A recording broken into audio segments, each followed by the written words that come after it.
Started. अब आप ये बताओ, अगर मेरा z -1 से 1.98 तक लाई करता है, -1 से 1.98 तक इंक्लूडिंग दीज टू ऑल्सो, तो कहां से कहां तक का एरिया मुझे लेना होगा? ये -1 कहां पे होगा? इस साइड पे, जीरो के इस साइड पे कहीं -1 होगा, ठीक है। यहां मान लेते हैं -1 है, यहाँ पे एक लाइन परपेंडिकुलर, और 1.98 इस साइड पे होगा। ये ग्राफ फिगर होती है समझने के लिए। कौन सा एरिया कवर होगा? ये वाला सारा एरिया कवर किया जाएगा। जब आपको टेबल मिलेगा, टेबल तो मिलेगा नहीं, सीधा वैल्यू मिलेगी आपको तो एग्जाम में, तो आप बताओ आप टेबल में या एग्जाम में किस वैल्यू की रिक्वायरमेंट करते हो? मैं आपको कौन सी वैल्यू दूं? जेड की बोलो, कौन सी वैल्यू दूं? एक तो 1.9 पे मैं आपको 8 दे दूंगा, और बोलो और कौन सी चाहिए? -1 तो नहीं मिलेगी, मैं तो आपको 1 दूंगा। वो एक ही बात होती है क्योंकि ये सिमेट्रिकल फिगर है। तो जब मैं आपको 1 का एरिया 1 की वैल्यू दे दूंगा और 1.98 की वैल्यू भी मैं आपको दे दूंगा, तो आप उन दोनों वैल्यू का क्या करोगे? ऐड ऐड करोगे, क्योंकि जो मैं आपको 1 की वैल्यू दे रहा हूँ वो 0 और 1 के बीच का एरिया है, और वही एरिया 0 और -1 के बीच का भी होगा। तो ये वाला एरिया दे दिया मैंने आपको, और मैंने आपको ये वाला भी एरिया दे दिया 0 से 1.98 तक का, तो आप दोनों को क्या करोगे? ऐड करोगे। अब बताओ, अब बताओ, आपको 1 भी दूंगा और 1.98 भी दूंगा। अब ये एरिया तो नहीं है क्योंकि -1 तो है ही नहीं, अब तो 1 हो गया। चलो ऐसे ले लेते हैं, ये हटा दिया, देखो मैंने। अब 1 पे एक लाइन ड्रॉ कर सर ली, 1 को ये 1 ले लिया मैंने, ठीक है। अब बताओ कौन सा एरिया शेड करूं? ये वाला देखना, ये जो मैंने अब शेड किया है, क्या ये ठीक है? No sir. नहीं, नो सर। कुछ नहीं, ये लगे हुए हैं ऊपर, मार्क्स से आवाज नहीं आती। तो ये वाला एरिया नहीं है। कौन सा एरिया है? 1 से ज्यादा और 1.98 से कम। तो आपको अब ये वाला एरिया शेड करना होगा। मैं आपको वैल्यू तो वही दूंगा, एक 1 और एक 1.98। अब ये आप क्या करोगे? जो 1.98 का एरिया होगा वो 0 से यहां तक का कंप्लीट एरिया होगा। हाँ, अब क्या बोल रहे हो? ऐसा दोबारा बोलो, क्या करेंगे दोनों वैल्यू को? 1.8 का जो एरिया है उसमें माइनस कर देंगे एरिया ऑफ 1 का। राइट, 0 से 1.98 वाला जो एरिया आपको मिलेगा, उसमें से आप 0 से 1 वाले एरिया को सिंपली माइनस कर दो। ये कॉन्सेप्ट क्लियर है दिमाग में? ये जो वैल्यू है ये आपको रेडीमेड मिलेंगी, ये आपको याद नहीं करनी है। टेबल मिलेगा या तो क्वेश्चन पेपर के साथ, जो अनएक्सपेक्टेड है तो मैं मान के चल रहा हूँ वैल्यू मिलेंगी। आज बाय मिस्टेक मैं गलती से आरडी शर्मा ले आया, वरना मुझे बुक लानी थी जो सीए फाउंडेशन की होती है ना, उसमें ऐसे क्वेश्चंस दिए हुए। तो मैं परसों ना आपको 1-2 क्वेश्चन और करवा दूंगा। जो फिगर है उसको हमें क्या लिखना है? पूरी सिमेट्रिक लिखना है। हाँ, आपका जो बेल शेप फिगर होती है ना, एक तो क्वेश्चन ये पूछेंगे नॉर्मल डिस्ट्रीब्यूशन का कर्व कैसा होता है। आपको 8-10 पॉइंट लिखवा दूंगा, तो वो आपका कैसा कर्व होता है? बेल शेप कर्व होता है। कैसा होता है? सिमेट्रिकल होता है अबाउट z इक्वल टू 0 पे। z इक्वल टू 0 पे मीन की वैल्यू हमेशा 0 रहती है यहाँ पर। इसके अबाउट इधर और इधर ये सिमेट्रिकल होता है, 0.5 दोनों का एरिया होता है। पूरे कर्व के अंडर में जो एरिया है वो 1 होता है। सिर्फ इतनी बातें याद रखनी है बस। अब मेरे ख्याल से स्क्यूड, नेगेटिवली स्क्यूड और पॉजिटिवली स्क्यूड नहीं पूछेंगे, क्योंकि वो कभी पढ़ाई नहीं है आपको, तो आपको पूछेंगे नहीं इसलिए। मैंने आपको लेकिन नॉलेज के लिए लिखवा दिया था। नेगेटिवली स्क्यूड कब होता है? राइट से या लेफ्ट से? राइट टेल ज्यादा होती है, लेफ्ट टेल ज्यादा होती है? राइट टेल देखो है, लेफ्ट टेल। लेफ्ट टेल ज्यादा होती है। अगर लेफ्ट टेल बड़ी है राइट टेल से तो नेगेटिवली स्क्यूड होता है। राइट टेल अगर ज्यादा बड़ी है लेफ्ट टेल से तो पॉजिटिवली स्क्यूड होता है, और हम उसको स्क्यूड ही बोल देते हैं कि स्क्यूड है ये। अच्छा चलो, कुछ और क्वेश्चंस करेंगे, फिर इसको आज वाइंड अप करेंगे, और नेक्स्ट क्लास से हम अपना शुरू कर रहे हैं इंडेक्स नंबर्स। उसके बाद आपके बचे हैं छोटे मोटे टॉपिक, तो वो वाइंड अप करके रिवीजन स्टार्ट करेंगे। या मेरे दिमाग में एक और प्लान है, बताता हूँ, रुको मैं।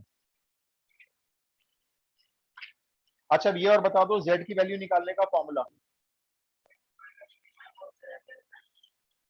x जो रैंडम वेरिएबल होगा उसमें से मीन माइनस करेंगे, और डिवाइड किससे करते हैं? हमेशा स्टैंडर्ड डिविएशन। ये फॉर्मूला भी याद रखना है।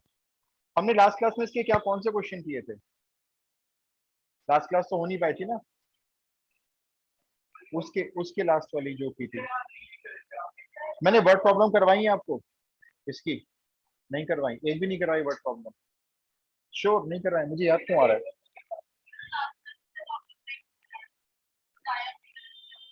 हाँ, जैसे ऐसा क्वेश्चन कराया था, वॉशर बन रहे हैं किसी कंपनी में, उसका डायमीटर इतना है, ऐसे क्वेश्चन। ठीक है, कुछ और? अच्छा चलो हम और क्वेश्चंस कर लेते हैं, मैं वाला क्वेश्चन ढूंढ लेता हूँ। लिखो, in a distribution, in a normal distribution, sorry, in a normal distribution, 7% of the items, 7, 7% of the items are under 35. 7% of the items are under 35, and 89% and 89% are under 63, are under 63. What are the mean and standard deviation?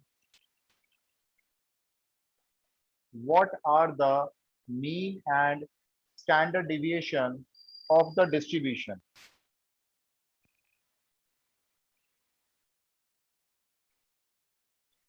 सबसे पहले problem आती है question को समझने में, ये क्या है चीज? 7% क्या है, और मैंने बोला अंडर 35 ये क्या है? परसेंट में जो वैल्यू होती है वो हमेशा प्रोबेबिलिटी है। मैं आपको बोल रहा हूं अंडर 35, 7% आइटम 35 के अंडर आ रहे हैं। ये जो 35 है किसकी वैल्यू हो सकती है, अंदाजा लगा सकते हो? ये किसकी वैल्यू हो सकती है? ये फॉर्मूला है ना, ये पता ना ये पता। Random variable. Random variable, correct. एक मिनट रुको, क्लियर करने की कोशिश करता हूँ। ये जो मैं आपको बोल रहा हूँ ना अंडर 35, तो अंडर 35 का मतलब क्या हुआ? एक्स की वैल्यू क्या है? 35 से लेस, और उसमें जो प्रोबेबिलिटी है वो कितनी है जब 35 से लेस है एक्स? 7% है। कई बात पकड़ में आती है जो मैं बोल रहा हूँ?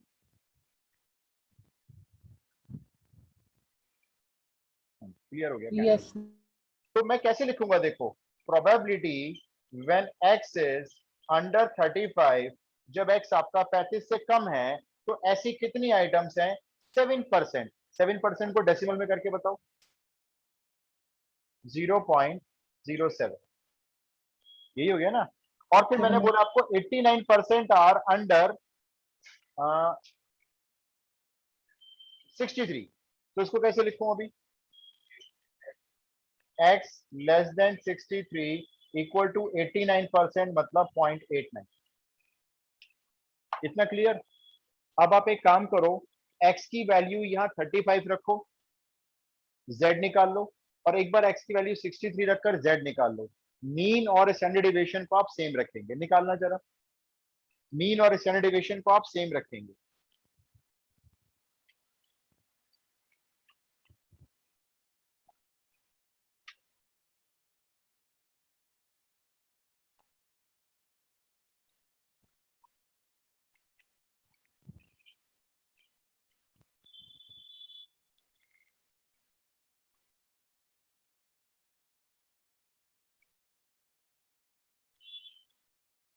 कुछ करना नहीं है आपको, बस वैल्यू पुट करके छोड़ देना है। देखो क्या करेंगे, एक मैं करता हूं एक आप करो, ठीक है?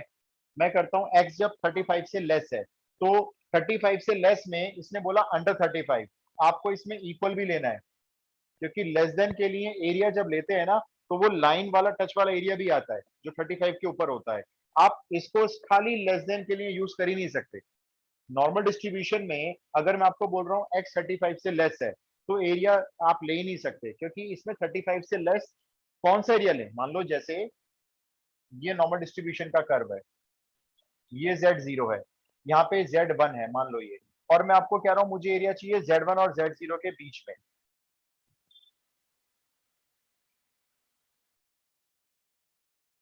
अब इसके बीच में चाहिए, तो एरिया तो ये वाला शेड हो गया। क्या एरिया इन लाइन को टच कर रहा है?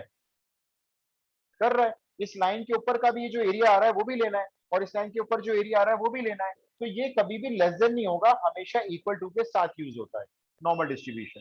क्योंकि लेस देन में कितना लेस देन, कौन सा एरिया लें, इस लाइन के बराबर में कितना आ जाए, कितना एरिया छोड़ें, तो वो पॉसिबल नहीं होता। तो इसलिए हमेशा आप इसमें इक्वल का साइन लगाएंगे। अब आप देखो इसमें क्या कहना चाहता है वो, एक्स की वैल्यू जब 35 से लेस होगी तो उस टाइम जेड की भी कुछ ना कुछ वैल्यू तो होगी ना। जब एक्स 35 होगा तो जेड भी कुछ ना कुछ होगा। मुझे ये नहीं पता जेड कितना होगा। मैंने क्या किया, एक बार डायग्राम बनाया, ये जेड 0 ले लिया, यहाँ पे मैंने Z1 ले लिया। अब मैंने मान लिया जब x 35 से लेस है तो उस वक्त आपका जो Z1 है वो इससे लेस है। क्या ये एरिया 0.70 हो सकता है? ये वाला एरिया नहीं हो सकता है। ये वाला जो एरिया है ये 0.07 हो सकता है। और जब आपका x 63 से लेस है, एक और बनाते हैं, तो मान लेते हैं वहां पे वैल्यू Z2 होगी। 63 से लेस जब x होगा तो आपका Z2 होगा ये। क्या ये एरिया 0.89 हो सकता है? ये वाला हो सकता है? हो सकता है? क्या बात कर रहे हो, आपने मुझे बताया था अभी ये पूरा एरिया 0.5 होता है, तो ये 0.89 कैसे हो सकता है? नहीं समझे मेरी बात। जब इधर का एरिया पूरा ही मिलाकर 0.5 होता है, तो दिख रहा है बच्चों को? हाँ। तो जब ये पूरा ही 0 होता है तो मैं आपसे पूछ रहा हूँ क्या ये 0.89 हो सकता है? नहीं हो सकता। No sir. हाँ, इसका मतलब ये है इसके पीछे का एरिया इधर भी कवर हुआ है, तभी तो बनेगा 0.89। अब बताओ ये कितना एरिया है? 0.5 है। और अब ये कितना हुआ? 0.89। ये पूरा मिलाकर बोल रहा हूं मैं, मान, ये वाला 0.5 है, हमको पता है। अब मुझे ये वाला बता दो। 0.39। 0.39, तभी तो बनेगा 0.89। और हम इसको 0 पे रोक कर कह रहे थे ये 0.07 हो सकता है क्योंकि ये वाला एरिया 0.5 से कम है। ये इतनी बात सही में आती है। अब आप क्या करोगे, टेबल लोगे, टेबल तो मैं दूंगा आपको, चलो वैल्यू मैं दूंगा। आप पहले टेबल में, जब टेबल खोलोगे तो आप पहले ये देखोगे 0.07 वैल्यू कहां पर लाई करती है इस एरिया की। z कितना होना चाहिए जिसमें वैल्यू 0.07 लाई करती है। फिर एक बार आप टेबल खोलोगे दोबारा से, फिर आप देखोगे 0.39 वैल्यू, ये नहीं देखोगे, ये तो 0.5 हो गया। ये वाला एरिया 0.39 z2 की किस वैल्यू के लिए लाई करता है। टेबल जब खुलेगा तो बताओ क्या देखना है उसके अंदर हमें। एक तो ये एरिया Z1 की किस वैल्यू पे है, और एक 0.39 वाला एरिया Z2 की किस वैल्यू पे है। वो जो Z1 और Z2 की वैल्यू आ जाएंगी उन्हें फिर कहां रखोगे मालूम? उसे आप यहां रखोगे। पहली Z1 की वैल्यू जो आई, x को रखोगे 35, म्यू और स्टैंड डिविएशन में एक इक्वेशन बनेगी। फिर मैं आपको जो दूसरी वैल्यू दूंगा Z2 की, वो आप फिर से यहां रखोगे। इस बार x को कितना रखोगे? 63। फिर से आप क्या करोगे, म्यू और स्टैंड डेविएशन की एक दूसरी इक्वेशन बना लोगे, और फिर उन दोनों इक्वेशन को सॉल्व करके आप मुझे म्यू और स्टैंडर्ड डेविएशन निकालोगे। क्या इतनी बात सही में आई जो हम करने जा रहे हैं? ये अब बताओ मैं आपको कौन सी वैल्यू दूं, आप बोलो, वैल्यू मैं दे दूंगा। 0.07 वैल्यू नोट करो।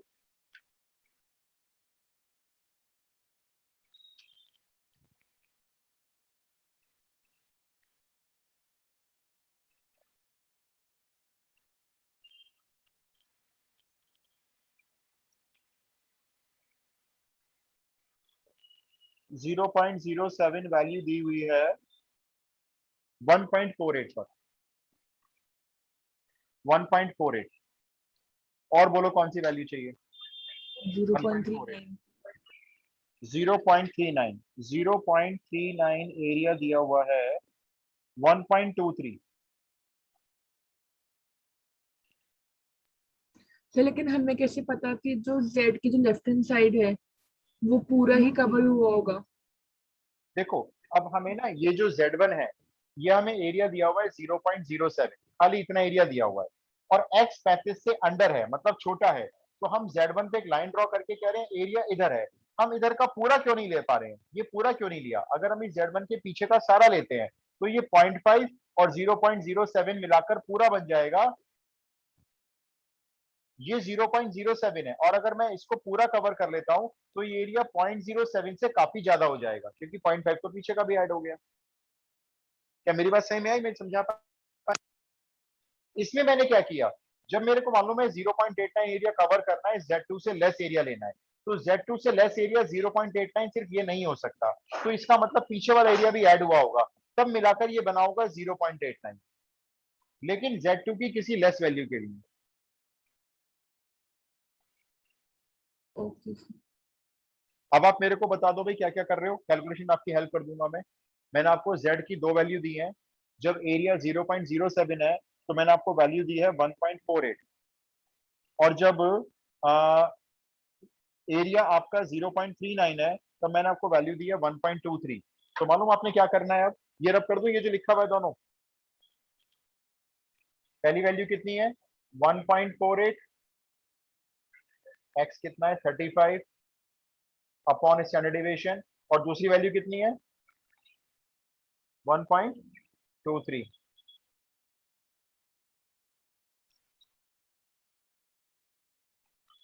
Upon standard deviation. अब एक काम कर सकते हो आप, इन दोनों इक्वेशन को डिवाइड कर सकते हो, डिवाइड करने से क्या होगा, स्टैंडर्ड डेविएशन कट जाएगा, फिर क्रॉस मल्टीप्लाई करोगे और फिर वहां से निकल आएगी म्यू की वैल्यू, फिर म्यू की वैल्यू को किसी एक इक्वेशन में डालकर निकाल देंगे स्टैंडर्ड डेविएशन की वैल्यू। थोड़ी कैलकुलेशन टाइम ले रही है, इसलिए अभी आप इस कैलकुलेशन को बाद में करना। आप इसके डिवाइड देखो ऐसे, ये डिवाइड हो गया, ये कैंसिल हो गया, ये रह गया 148, नीचे रह गया 123, पॉइंट से पॉइंट भी कट गया समझो। इधर क्या रह गया 35 माइनस म्यू, इधर रह गया 63 माइनस म्यू। अब इसको क्रॉस मल्टीप्लाई करने में टाइम लगेगा, टाइम लगा के इसमें म्यू की वैल्यू निकाल लेना, और फिर म्यू की वैल्यू को इनमें से किसी भी इक्वेशन में रखकर स्टैंडर्ड डेविएशन निकालना। स्टैंडर्ड क्या डेविएशन की नेगेटिव आ वैल्यू सकता है?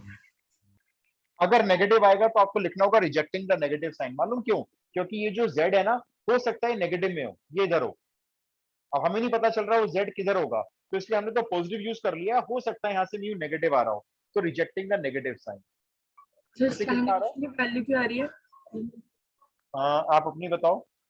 152। नहीं ये तो नहीं आ रही, और कोई आंसर बताना। सर 111.5। किसकी वैल्यू बता रहे हो, सर स्टैंडर्ड डेविएशन की। स्टैंडर्ड डेविएशन तो भाई इनका 10 पॉइंट समथिंग आ रहा है, स्टैंडर्ड डेविएशन 10 पॉइंट समथिंग दिया हुआ है आंसर में तो। सर यहाँ पे आपने डिवाइड क्यों किया? कांट भी सब्स्टिट्यूट में नहीं लगा सकते? एक ही बात है बेटा, वो लिखने के तरीके अलग अलग हैं, बात एक ही है, लेकिन आप ऐसे बोल रहे हो ना कि फर्स्ट इक्वेशन से स्टैंडर्ड डेविएशन निकाल के सेकंड इक्वेशन में डाल दो, वो बात एक ही आना यही है।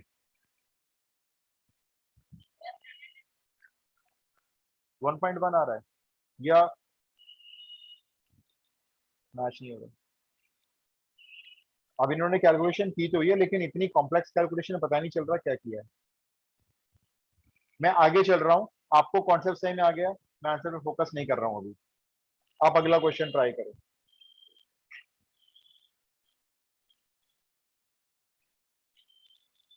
इन अ सैंपल ऑफ 1000 आइटम्स, मैं आपको वही देता हूँ जो आने वाले क्वेश्चन है, ठीक है, बहुत हाई फाई नहीं देता। चलो, in a sample of 1000 items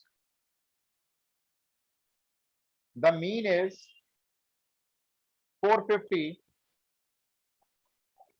In a sample of 1000 items, the mean is 150, sorry, 450. Mean is 450 and standard deviation 15, 15. Standard deviation 15. Assume the distribution is normal. Assume the distribution is normal, comma, find the number of items. Find the number of items between 40 and 60. 40, 40 and 60. ये वाला करके दिखाओ, चलो simple वाला standard दिया है। Deviation 15 था ना? हाँ 15, standard deviation is 15।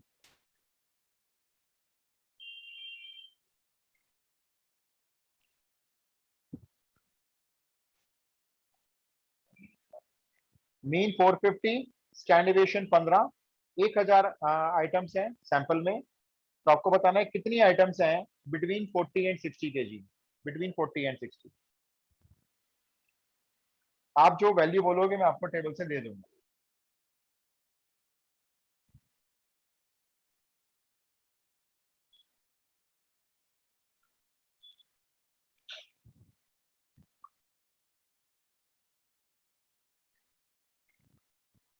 Sir Z की वाले कभी पॉइंट्स में आ सकती है? जेड की वैल्यू, हाँ क्यों नहीं आ सकती पॉइंट में। सर 27.3 आ रही है एक की।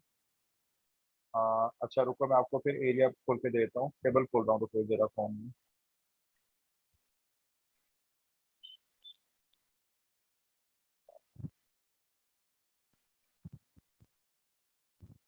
तो 40 की चाहिए और 60 की।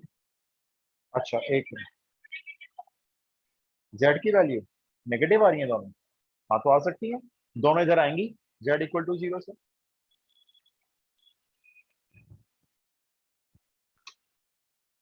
देख,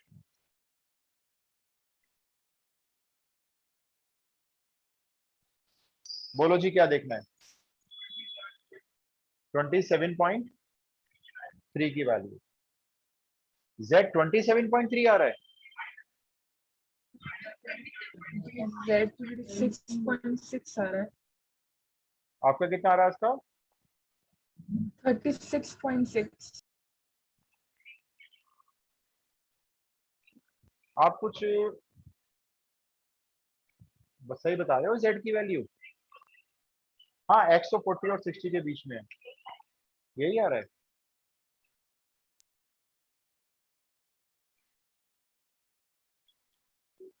एक्स 40 है। अच्छा मीन कितना बोला था मैंने आपको? 450, और स्टैंडर्ड डेविएशन था 15।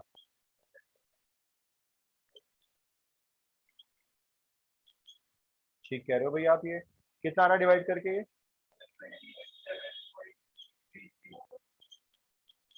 -27.33। जेड की वैल्यू मैक्सिमम 1.9 तक जाती है।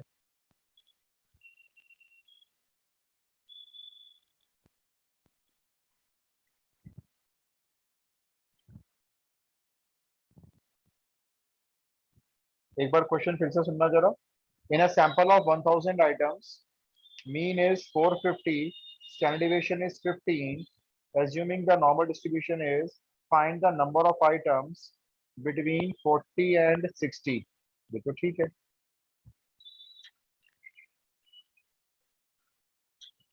मुझे कुछ गड़बड़ लग रहा है भाई, इतनी जेड की वैल्यू तो आती नहीं है 27.33।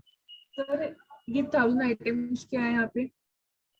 ये तो 1000, हम जो प्रोबेबिलिटी निकालेंगे ना, जब जेड से एरिया देखेंगे वो प्रोबेबिलिटी आ जाएगी, उस प्रोबेबिलिटी को मल्टीप्लाई करेंगे फिर हम 1000 से, तो नंबर ऑफ आइटम्स आएंगे फिर। कुछ गड़बड़ है भाई। ये 27.33 आ रहा है, 2.7 तो नहीं आ रहा। एक काम करो, मीन को 45 यूज करो, 450 मत करो।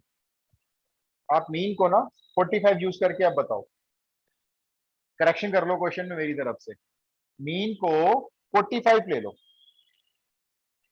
Mean 45, standard deviation 15। अब बताओ जेड की क्या वैल्यू आ रही है? -0.9। डिवाइड कर लो ना, कैलकुलेटर से कर लो। -5/15 हो गया ना, तो -1/3 हो गया, तो -0.33 ले लेते हैं।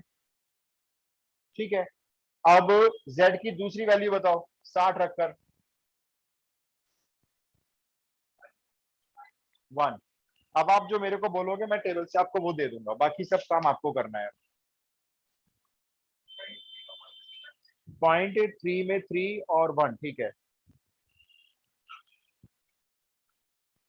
0.3 में 0.33 नोट करो पहले, 0.6293। एक मिनट रुको, टेबल सही खोला हुआ है ना मैंने?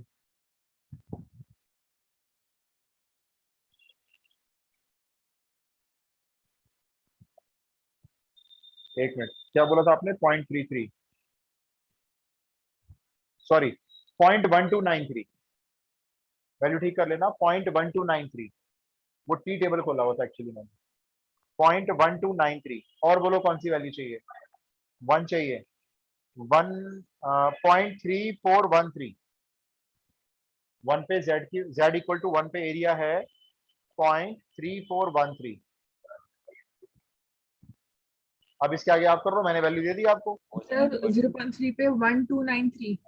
हाँ 0.1293, 0.33 पर 0.1293 है, मैं लिख देता हूँ। सर 470.6।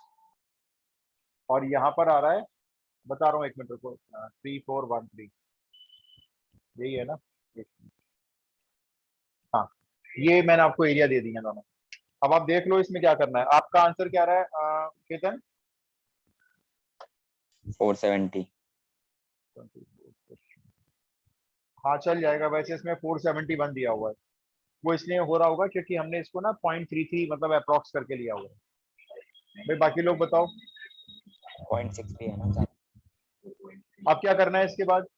सर एक्स की सॉरी जेड 471। आ गया 471। अब क्या करोगे जल्दी बताओ भाई मेरे को। नहीं, इसको थोड़ी करोगे 1000 से। हाँ, अब जो आंसर आया पहले उसके लिए आपको एक बेल शेप फिगर बनानी है। जेड की दो वैल्यू बोलो क्या क्या है जो अपने पास थी अभी, क्या क्या थी? -0.33 इधर हो गया और 1 इधर हो गया। कौन सा एरिया शेड करूं इसमें? ये वाला सारा एरिया शेड हो गया है ना। अब ये वाला एरिया मैंने आपको दे दिया 0.1293 और ये वाला एरिया मैंने आपको दे दिया 0.3413। आपने दोनों को प्लस कर लिया, ये आपकी प्रोबेबिलिटी आ गई है फाइनल वाली। कितनी आ रही है प्लस करके? ये 4706। 64706, 0.4706 आपकी प्रोबेबिलिटी है अगर आपका आइटम 40 और 60 के बीच में है। तो नंबर ऑफ आइटम्स कितने एक्सपेक्टेड हैं? 1000 आइटम की प्रोबेबिलिटी निकालनी है, तो इसको मल्टीप्लाई कर दो 1000 से, तो कितने हो गए? 470.6। तो 470.6 का मतलब 471। जब ये 0.5 से ज्यादा हो जाएगा तो राउंड ऑफ करके इसको 1 कर देंगे। अगर ये 0.4 है या 0.3 है या 0.2 या 0.1 है तो 470 रहने देंगे, जैसे एस्टिमेशन होता है।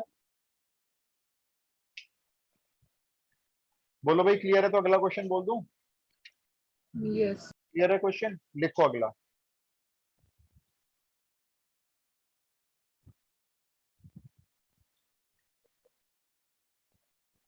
In an aptitude test,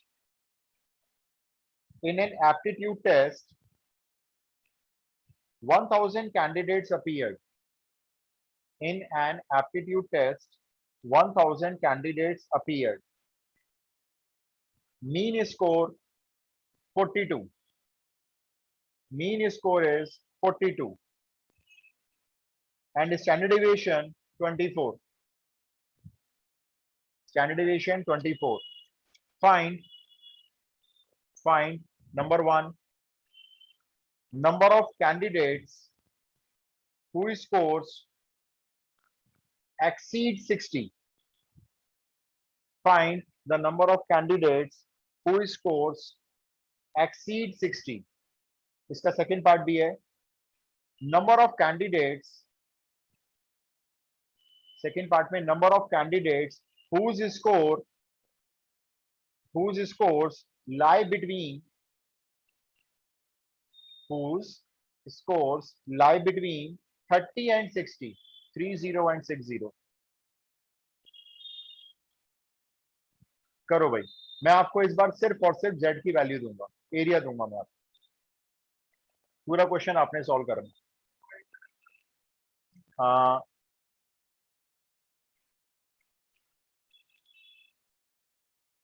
बोलो। सर मीन की वैल्यू कितनी थी? एक मिनट, मीन दिया था मैंने आपको 42, मीन 42 दिया था, स्टैंडर्ड डेविएशन 24। शुभम एक बार और बोलो। सर 0.75। अच्छा,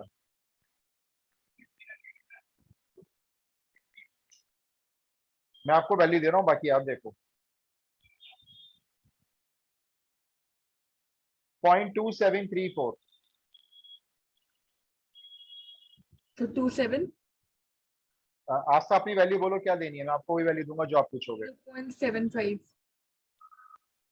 0.75 ठीक है, मैं फिर से बोलता हूँ, फिर से लिख लो वैल्यू।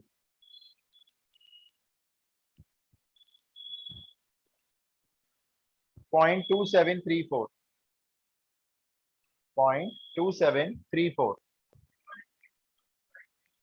0.33 वो तो पहले वाला एरिया हो जाएगा, फिर भी ले लो चलो दोबारा से। 0.33 में आ रहा है आपका 0.1293 0.33 पे जो एरिया है वो 0.1293 है। फर्स्ट आंसर इज 227 227 ओके, मतलब वो कैंडिडेट जिनका स्कोर 60 से ज्यादा है, मैं चेक कर लेता हूँ।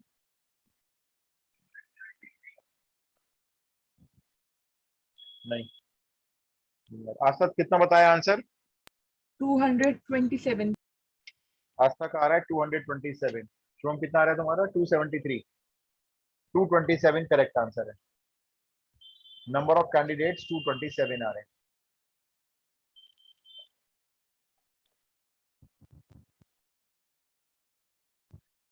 0.5 का बता दो। 0.5 पे एरिया बता देता हूँ आपको।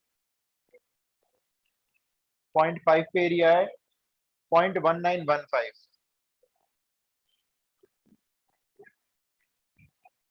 0.75 0.75 पे एरिया है 0.2734 तो 0.5 पे कितना था? 0.5 पे एरिया नोट करो 0.1915 0.5 पे एरिया बोला है मैंने। हाँ, और 0.75 पे एरिया फिर से बोलता हूँ, फिर से सुनो 0.2734 और उसका हो जाएगा 465 ये आंसर गलत आ रहा है इसका।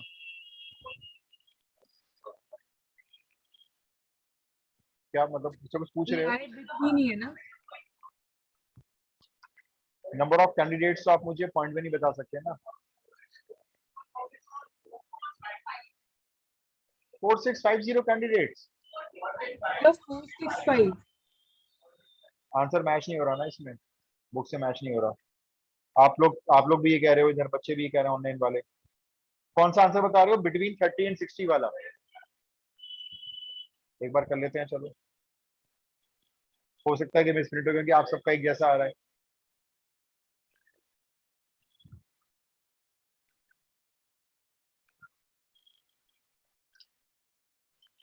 सर 0.5 की वैल्यू 0.1915 है ना? मैं फिर से बता देता हूँ आपको, किसकी वैल्यू पूछ रहे हो फिर से बताओ। 0.5 0.5 की जीरो है ना, 0.5 में जीरो, खाली 0.5 पूछ रहे हो ना, तो यस सर। 0.1915 बोलिए मैंने, सर 0.1915। और 0.75 पे फिर से चेक कर लो वैल्यू 0.2734 चेक कर लेते हैं भाई एक बार, फिर गड़बड़ क्यों आ रहा है। मतलब पीछे जो बुक में आंसर है ना वो 533 दिया हुआ है, 465 आप बता रहे हो। अच्छा, एक्स को एक बार 30 ले लेते हैं। मीन कितना दिया था मैंने? और स्टैंडर्ड डिविएशन -12/24 -1/2 -0.5।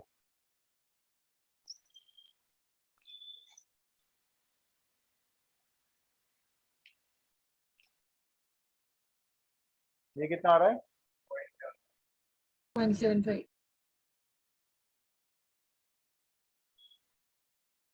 0.75 ठीक है। तो अब एरिया मैंने आपको दे दिया, इसका एक बेल डायग्राम बना लेते हैं। -0.5 यहाँ पे होगा और 0.75 यहाँ पे कहीं होगा। ये सारा एरिया है, ये लिया है ना आप सबने भी। तो ये वाला कितना बोला था मैंने एरिया? 0.1915 0.1915। और ये कितना बोला है मैंने? 0.2734 ठीक है, इनको ऐड करके कितना आ रहा है? 0.4649 0.464 आप ठीक कह रहे हो भाई बिल्कुल। और 1000 कैंडिडेट है तो मल्टीप्लाई 1000 करेंगे तो 464.9 465 कैंडिडेट्स हो गए। तो इसका मतलब भाई कुछ गड़बड़ है इस आंसर में भी। इसका आंसर मैं आपको बताऊं, पहले वाले का तो ठीक है 227 आ रहा है, दूसरे वाले का कह रहे हैं 533 आ रहा है, तो रॉन्ग है, हमारा ठीक है, 100% ओके है। नेक्स्ट क्वेश्चन लिखो। 1000 light bulbs 1000 light bulbs 1000 light bulbs with a mean life of 120 days. 1000 light bulbs with a mean life of 120 days are installed in a new factory. Are installed in a new factory. Their length of life is normally distributed. Their length of life is normally distributed with standard deviation 20 days. With standard deviation is 20. How many bulbs? 20 days. How many bulbs will expire in? How many bulbs will expire in less than 90 days? Less than 90 days.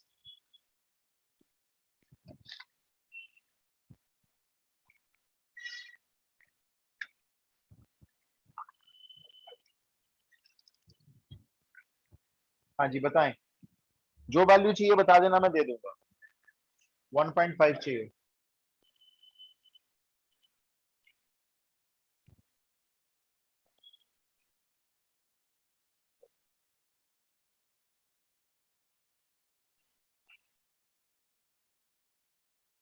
Point 4332 0.4332 value मैंने दे दी है।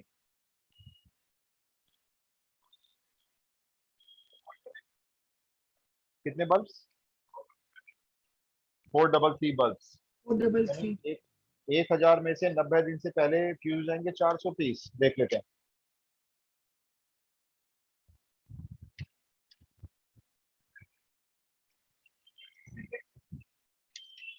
Sixty 66 bulb आ रहे हैं खाली। काफी फर्क है केशव और तुम्हारे आंसर में। कहाँ 66 और कहाँ 433 बल्ब। सर मेरा भी 433 आ रहा है। आपका 133 आ रहा है। सर 433। अच्छा 433 आ रहा है। और कोई? सर 67 हो जाएगा। चेक करें एक बार, ये फिर से वेरिएशन आ रहा है। इधर तुम्हारा और केतन का मैच हो रहा है, केशव और केतन का। अच्छा ये बता दो, एक्स कितना लिया है? ठीक है, मीन कितना है? स्टैंडर्ड डेविएशन कितना है? 20 -30/20 कितना हुआ? -1.5। ठीक है, 1.5 पे मैंने एरिया आपको दे दिया है, आपने इसका बेल शेप फिगर बना ही लिया होगा।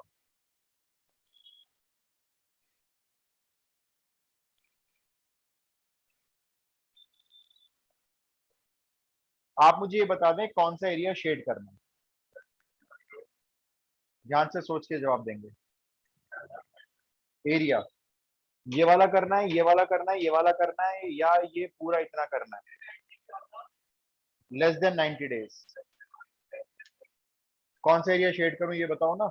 -1.5 और 0 के बीच में। ये एरिया निकालना भाई। अगर x आपका लेस देन 90 है तो z भी तो उसके अकॉर्डिंग 1.5 -1.5 से लेस इधर ही तो जाएगा। ये एरिया चाहिए।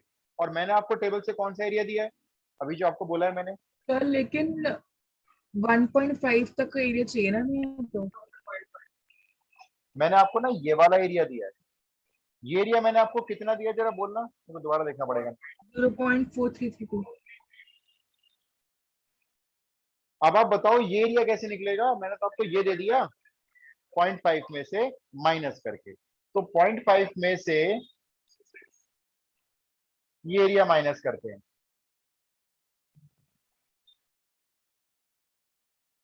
0.668 एरिया हो गया। अब 0.668 एरिया मतलब ये प्रोबेबिलिटी आ गई। इसको 1000 से मल्टीप्लाई करके अब बताओ कितने बल्ब आ रहे हैं। 67 आंसर दिया हुआ है। सर लेकिन एक डाउट है, हाँ, अब पूछो आस्था क्या कह रहे थे। तो 1.5 बीच का मतलब ये ना कि लेस देन 90। हाँ, 1 पॉइंट देखो, जब हमारे बल्ब 90 डेज से लेस में आपके फ्यूज हो जाएंगे, खराब हो जाएंगे, तो एक्स आपका 90 हो गया। अब जब एक्स आपका लेस देन और इक्वल टू 90 होगा, तो आपका उस वक्त जेड किससे लेस देन होगा? आपका जेड उस वक्त -1 पॉइंट से लेस होगा। इसके अकॉर्डिंग यही तो बनेगा। अगर एक्स आपका, मैं फिर से लिख के बताता हूं, अगर आपका x less than equal to 90 days है, तो आपका z इसके अकॉर्डिंग कितना आ रहा है? -1.5 आ रहा है। तो z भी आपका लेस देन होना चाहिए -1.5 से। तो -1.5 आपने पहले बेल डायग्राम पे प्लॉट करा और उससे लेस एरिया फिर पीछे का सारा ये कवर कर लिया। आसान नहीं आया समझ में? आगे तो आपके बल्ब आ रहे हैं 67, 433 नहीं आ रहे। ये जनरली गड़बड़ हो जाती है। हम ये वाला एरिया ले लेते हैं और उसको मल्टीप्लाई कर देते हैं 1000 से, इसीलिए बेल शेप फिगर बनानी कंपलसरी है। फिर से ट्राई करो।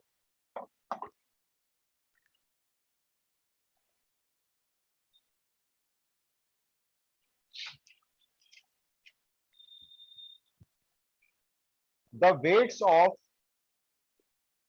2000 gorillas. The weights of 2000 gorillas are normally distributed. Are normally distributed with mean 155 kg. With mean 155 kg and standard deviation 20 kg.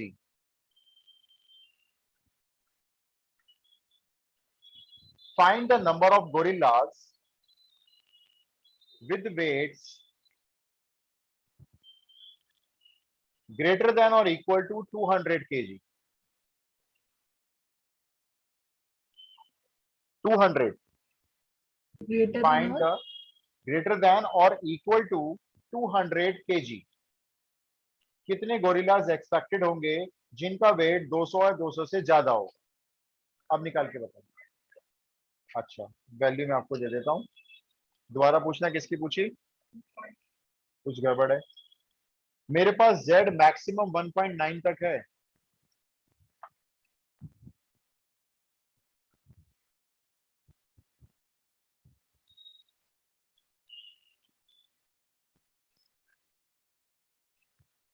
Sure?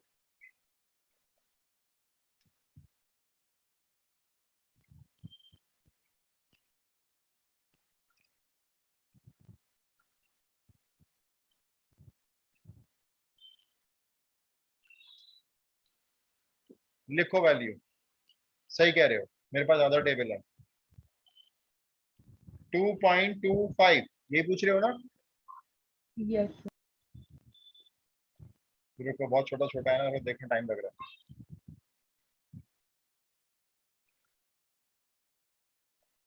0.4878।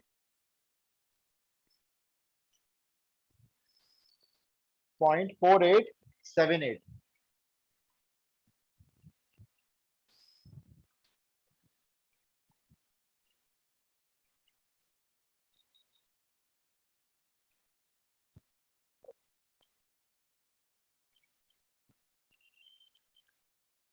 Number of gorillas बता दो मुझे कितने आ रहे हैं। 976।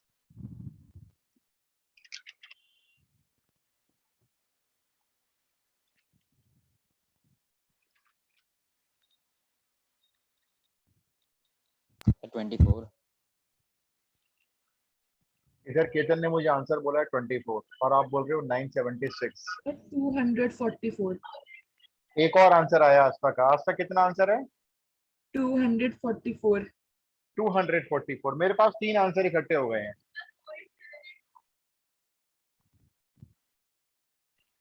आप कितना कह रहे थे? 976 और 244, 3 आंसर है एक ही क्वेश्चन के। 85 कौन सा वाला सही है? 976, ओके लिख दिया है मैंने। 25 भी है आंसर और ये भी आंसर है, तो कोई दोनों में से एक ही तो होगा, दो क्यों बोल रहे हो? नहीं नहीं नहीं, ऐसा नहीं होगा भाई। दो जिनका वेट 200 किलो से ज्यादा है, इतने गोरिल्लास, तो या तो 976 है या 25 है। हम कहते हैं कि दोनों है। 976 को लॉक करें। कितना अपना आंसर एक बार और बोलना। सर 24। तो मैं आपको बता दूं, आप में से सिर्फ और सिर्फ केतन का आंसर ठीक है। आंसर 24 है। आप गलत क्यों कर रहे हो? क्या चीज ऐसी हो रही है जो आपको गलत हो रही है? मेरा ये ईयरपॉड्स की देखो, आप सबसे पहले क्या करोगे? x की वैल्यू 200 रखोगे। ध्यान से सुनना मेरी बात। आप x की वैल्यू 200 पुट करके पहले z निकालोगे। मीन बोलो कितना है? 155, स्टैंडर्ड डेविएशन 20, 20। सिंप्लीफाई करोगे कितने बचे? 2.25, 45 ऊपर बचा, नीचे 20। 5 से डिवाइड किया, 9/4। 9/4 हो गया 2.25। अगर आप बेल शेप फिगर नहीं बना रहे हो तो गलत होने के चांस होते हैं। अब आपने बेल शेप फिगर बनाई, z को प्लॉट किया। अब आपने ये देखा कि x 200 से ज्यादा है या 200 से कम है। आपका x 200 से ज्यादा है, तो आपका z भी किससे ज्यादा होना चाहिए? 2.25 से ज्यादा। उधर का सारा एरिया। अगर x 200 से ज्यादा होगा तो z भी तो इससे ज्यादा बोलोगे ना आप मेरे को।